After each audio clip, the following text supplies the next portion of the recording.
So, guys, welcome to the second part of M. Lakshmikant, Chapter 6, Union and Territories. First part में हम integration of state के पहले के सारे topics cover कर चुके हैं। अगर आपने चैप्टर फर्स्ट नहीं देखा तो डिस्क्रिप्शन में प्लस आई बटन पे वीडियो का लिंक प्रोवाइडेड है। आप क्लिक करके पूरा पार्ट फर्स्ट देख सकते हैं। आई वुड सजेस्ट कि आप पहले पार्ट फर्स्ट देखें फिर ही पार्ट सेकंड पे है। अब बात करते हैं इंटीग्रेशन ऑफ प्रिंसली स्टेट्स। जो प्रिंसली स्टेट्स थे वो हमारे इंडियन स्टेट में कैसे इंटीग्रेट हुए। सो इंडियन इंडिपेंडेंस एक्ट आया था 1947 में। उसमें तीन ऑप्शन दिए थे प्रिंसली स्टेट को कि या तो भाई वो इंडिया ज्वाइन कर लें, या तो पाकिस्तान ज्वाइन कर लें, या तो इंडिपेंडेंट रहे। तो आउट ऑफ 552 प्रिंसली स्टेट्स थे उसमें से 549 ने तो इंडिया ज्वाइन कर लिया, और जो तीन थे हैदराबाद, जूनागढ़ और कश्मीर, इन्होंने खुद को इंडिपेंडेंट रहना चाहा और रिफ्यूज कर दिया कि हम इंडिया ज्वाइन नहीं करेंगे। तो पहला जो प्रिंसली स्टेट था जो कि सबसे लार्जेस्ट और रिचेस्ट था, ऑल प्रिंसली स्टेट जो कि कवर करता था लार्जेस्ट पोर्शन ऑफ डेक्कन, वो था हैदराबाद। इसके जो किंग थे वो थे निजाम मीर उस्मान अली, जो कि प्रिजाइड कर रहे थे ओवर लार्ज हिंदू पॉपुलेशन। इन्होंने डिमांड किया था कि for independence state and refuse कर दिया था कि ज्वाइन इंडिया नहीं करें। अब हैदराबाद को स्ट्रेंथन करने के लिए इन्होंने क्या किया, सपोर्ट बनाया जिन्ना से। अब फिर कुछ हुआ नहीं खास। सितंबर 13 में 1948 में इंडियंस जो ट्रूप थे वो हैदराबाद भेजे गए अंडर ऑपरेशन पोलो, और 4 दिन के ऑपरेशन में ही इंडियन आर्मी ने पूरा कंट्रोल ले लिया हैदराबाद का। अब इन्होंने जो है पीसफुली सरेंडर कर दिया था निजाम ने, तो इसीलिए उनको जो है गवर्नर बना दिया गया स्टेट का, हैदराबाद का। अब जूनागढ़ जूनागढ़ से बात करते हैं। मोस्ट इम्पोर्टेंट अमंग काथियावाड़ स्टेट ये है गुजरात, और ये गुजरात के बिल्कुल यहाँ पे है जूनागढ़। सो इसमें ये भी जो है लार्जर हिंदू पॉपुलेशन पे रूल कर रहे थे ये, एंड रूलर का नाम था नवाब मोहम्मद महापत खानजी थर्ड। अब ये चाहते थे कि एक सी रूट बनवाए यहाँ से पाकिस्तान से कनेक्ट करने के लिए। बट जो इनके पीपल्स थे खुद के ही, इन्होंने रिवोल्ट कर दिया अगेंस्ट नवाब के अगेंस्ट। और जो नवाब जो है कराची भाग गए पाकिस्तान में विद हिज पेट डॉग, और अपनी फैमिली को भी छोड़ छाड़ के पेट डॉग के से चले गए। अब क्या हुआ, ऑन 20 ऑफ फरवरी 1948 में इंडिया ने कंडक्ट करा है प्लेबिसाइड। प्लेबिसाइड क्या होती है कि वोट होता है पीपल के द्वारा ऑन इम्पोर्टेंट क्वेश्चन। मतलब उन्होंने कहा कि आप पीपल ही बताएंगे कि जो जूनागढ़ है उसको इंडियन का पार्ट होना चाहिए या फिर इंडिपेंडेंट रहना चाहिए। तो जिसमें प्लेबिसाइड में क्या हुआ, मोर देन 90% ऑफ पीपल ने वोट किया कि नहीं, जूनागढ़ जो है इंडिया का ही पार्ट होना चाहिए, इंडिपेंडेंट नहीं। अब बात करते हैं कश्मीर की। कश्मीर के किंग थे वहां पे महाराजा हरी सिंह, जिन्होंने डिक्लेयर कर दिया था इंडिपेंडेंट स्टेट। बट 24 अक्टूबर 1947 में जो पाकिस्तानी पैथन ट्राइबल थी, वो आर्मी के साथ और वेपन के साथ उन्होंने कैप्चर कर लिया श्रीनगर और कश्मीर में घुस गए। इन अर्ली आवर्स में ही ये ऑपरेशन, मतलब पाकिस्तान ने ऑपरेशन गुलमर्ग किया था, तो उसके थ्रू ये घुसे थे श्रीनगर में, कैप्चर कर लिया था। अब क्या हुआ, अब महाराजा ने भेजा अपना एक representative Sheikh Sheikh Abdullah to Delhi for India की हेल्प के लिए, और खुद जो है जम्मू भाग गए क्योंकि खतरा था फ्रॉम श्रीनगर। अब जम्मू में उन्होंने साइन किया instrument of accession of Jammu and Kashmir state. अब अकॉर्डिंग टू जे टर्म के, इंडिया कंट्रोल करेगा ओनली एक्सटर्नल अफेयर और कम्युनिकेशन और डिफेंस ऑनली। आर्टिकल 370 यही है। जो इंडियन ट्रूप्स थे वो जम्मू कश्मीर में गए, और पाकिस्तानी जो ट्रूप्स थे सबको भगा दिया वहां से।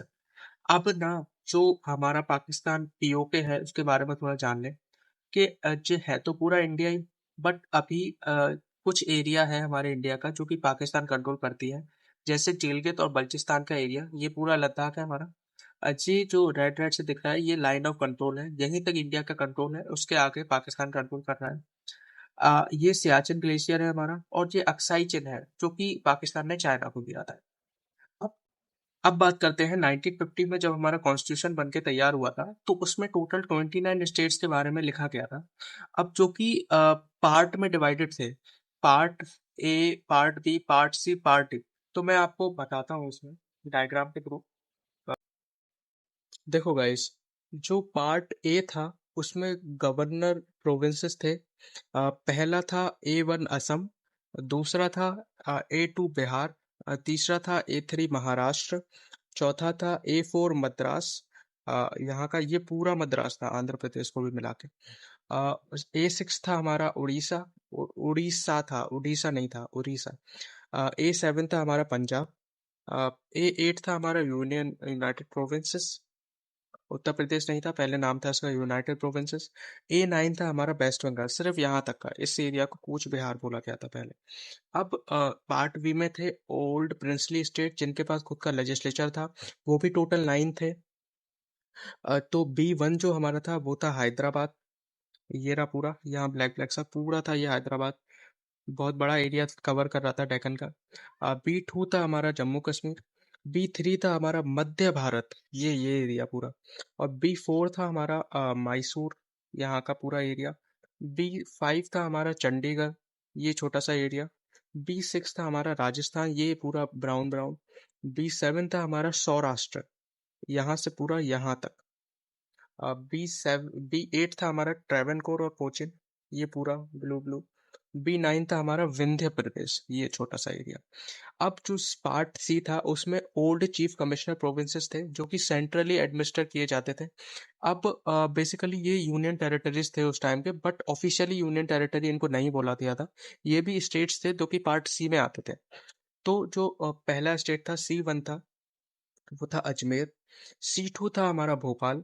C3 था हमारा बिलासपुर, पंजाब के ऊपर। और C4 था हमारा कूच बिहार, ये था, जो कि अब वेस्ट बंगाल का एरिया है, पहले कूच बिहार था। C5 था हमारा कोर्ग, अ, और C6 था हमारा दिल्ली। C7 था हिमाचल प्रदेश। C8 था हमारा कच्छ। C9 था हमारा मणिपुर, अ, ये रहा। C10 था हमारा त्रिपुरा। अब पार्ट डी में सिर्फ एक स्टेट था जो कि लक्षद्वीप मिनिकॉय रामंडवी आइलैंड था। अब क्या हुआ, मतलब टोटल 29 स्टेट्स थे हमारे। अब जो 29 स्टेट्स थे उसमें अब कुछ लोग डिमांड करने लगे कि जो स्टेट्स है वो लिंग्विस्टिक बेसिस पे होने चाहिए। सो क्या हुआ, जून 1948 में एक असेंबली बनाई गई जिसके प्रेसिडेंट से डॉक्टर राजेंद्र प्रसाद, जिन्होंने अपॉइंट की एक linguistic province commission under chairman S के धार, इसीलिए इस कमीशन को धार कमीशन बोला गया। कमीशन ने सबमिट करी फाइनल रिपोर्ट इन दिसंबर 1948। उन्होंने रिकमेंड किया कि रीऑर्गेनाइजेशन होना चाहिए on the based on administration benefit use rather than linguistic, मतलब लिंग्विस्टिक के बेस्ड पे नहीं होना चाहिए, इन्होंने ऐसा रिकमेंड किया। एडमिनिस्ट्रेशन के बेस पे होना चाहिए reorganisation states. But this recommendation led to the formation of new commission, मतलब इनको सब, मतलब सबको ऐसा नहीं लगा कि नहीं एक और कमीशन बनानी चाहिए, फिर वो करेगी रिव्यू। तो फिर फॉर्मेशन ऑफ न्यू कमीशन हुआ बाय कांग्रेस इन दिसंबर 1948, जिसके मेंबर थे जवाहरलाल नेहरू, वल्लभ भाई पटेल, पत्ता भी सीतारामैया अय्यर, इसीलिए इसको बोला गया GVR कमेटी। इसका कोई चेयरमैन नहीं था, ये तीनों ही थे प्रिसाइड कर रहे थे। कमीशन ने सबमिट की रिपोर्ट अप्रैल 1949 में। And they also rejected language, ऐसा इन्होंने भी रिजेक्ट कर दिया कि लैंग्वेज ऐसा बेसिस नहीं होना चाहिए रीऑर्गेनाइज करने का। अब क्या हुआ ना, इतनी बात बढ़ गई, लोगों ने प्रोटेस्ट करना चालू कर दिया। तो 1953 में जो मद्रास में तेलुगु स्पीकिंग पॉपुलेशन थी, प्रोटेस्ट करने लगी कि उन्हें सेपरेट स्टेट चाहिए। अब ड्यू टू दिस एक लीडर थे पॉट्टी श्रीवामलू, उन्होंने 50 डे का स्ट्राइक कर दिया, हंगर स्ट्राइक, भूखा रहना, कुछ ना खाना। तो इसके वजह से उनकी डेथ हो गई 15 दिसंबर 1952 में। अब to maintain law and order कि ज्यादा प्रोटेस्ट ना बढ़े, इसीलिए अ, मजबूरी में जो है इन गवर्नमेंट को सेपरेट करना पड़ा मद्रास से। जो तेलुगु पॉपुलेशन थी मद्रास की, जो देखो ये जो पूरा मद्रास था, इससे जो तेलुगु पॉपुलेशन थी इतना मद्रास रह गया, और जो तेलुगु पॉपुलेशन पूरी आंध्र प्रदेश बनाएगी। तो फर्स्ट स्टेट बना, जो कि रीऑर्गेनाइजेशन एक्ट से भी पहले बन गया था, तो वो था आंध्र प्रदेश 1953 में। सॉरी, हाँ 1953 में 1 अक्टूबर। अब due to creating Andhra many regions भी रिवर रिवॉल्ट करने लगे कि due to this government again in 1953 में फाइनली एक अपॉइंट किया state reorganisation commission with chairman थे फजल अली, अब KM पन्नीकर और प्लस HN पुंजरू। उन्होंने सबमिट करी रिपोर्ट सितंबर 1955 में। उन्होंने एक्सेप्ट किया language as a basis but reject कर दिया वन लैंग्वेज बनने से। वो उन्होंने ये तो एक्सेप्ट कर दिया कि हाँ, चलो लैंग्वेज के बेस पे हम रीऑर्गेनाइज कर सकते हैं, बट उन्होंने ये मना किया कि मतलब एक स्टेट है तो उसका एक ही लैंग्वेज होगा, ऐसा नहीं हो सकता भाई। तो फिर क्या हुआ, गवर्नमेंट ने फिर फाइनली इशू किया स्टेट रीऑर्गेनाइजेशन एक्ट 1956 और सेवेंथ कॉन्स्टिट्यूशनल अमेंडमेंट एक्ट 1956। अब इससे क्या हुआ, जो फोर फोल्ड क्लासिफिकेशन थे part A B C D, इनको अबॉलिश कर लिया गया और स्टैब्लिश किया पार्ट ए जिसमें टोटल स्टेट्स थे 14 और पार्ट बी जिसमें यूनियन टेरिटरीज थी टोटल 6।